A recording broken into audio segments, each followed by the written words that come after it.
مہوش کا رشتہ نہ ملنے پر اشفاق گھر والوں کو ہراساں کرنے پسٹل لے کر لڑکی کے گھر پہنچ گیا۔ اشفاق نے مہوش کی والدہ کے انکار پر مہوش کو گولی مارنے کی کوشش کی، جو اس کی بڑی بہن ندا کے ہاتھ پر لگی۔ دروازہ کھڑکایا، ان دے ہاتھ سے پسٹل سی اتنے چڑھ گیا، اتنے آیا، اتنے آن کے میں انہوں نے شور پایا، انہوں نے مارن دی انہوں نے دھمکی دیتی، انہوں نے چیکاں ماریاں نے۔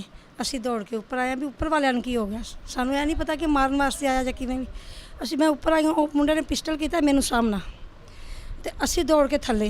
لڑکی کے والدین کا کہنا ہے کہ وہ رشتہ برادری سے باہر نہیں کرتے، اس لیے اشفاق کو انکار کیا۔ کون سی برادری سے تعلق رکھتے ہیں؟ اس نے کہا ہم یوں برادری سے، ہم نے کہا بھی ہم نے نہیں کرنا، ہم اپنی برادری سے باہر نہیں کرتے، دکھی رہ سکے ہم رانا برادری سے۔ اشفاق کو گولی سینے میں لگی، جس نے کیس کا رخ تبدیل کر دیا۔ پولیس تفتیش کر رہی ہے کہ یہ خودکشی ہے یا قتل۔ کوئی رشتے کا معاملہ ہے جس کی بنیاد پر یہ سارا جو ہے جھگڑا وغیرہ سامنے نظر آ رہا ہے، تو جو ہی تمام انکوائری مکمل ہوتی ہے اور جو بھی اصل حالات ہیں وہ انشاءاللہ سامنے آ جائیں گے۔ رشتوں پر تنازعات کا بڑھتا رجحان خوفناک ہو چکا ہے۔ اس معاملے میں خودکشی یا قتل کا تعین پوسٹ مارٹم رپورٹ آنے پر ہی ہو سکے گا۔ کیمرہ مین حنوک اکبر کے ساتھ علی شراز، 7 نیوز، لاہور۔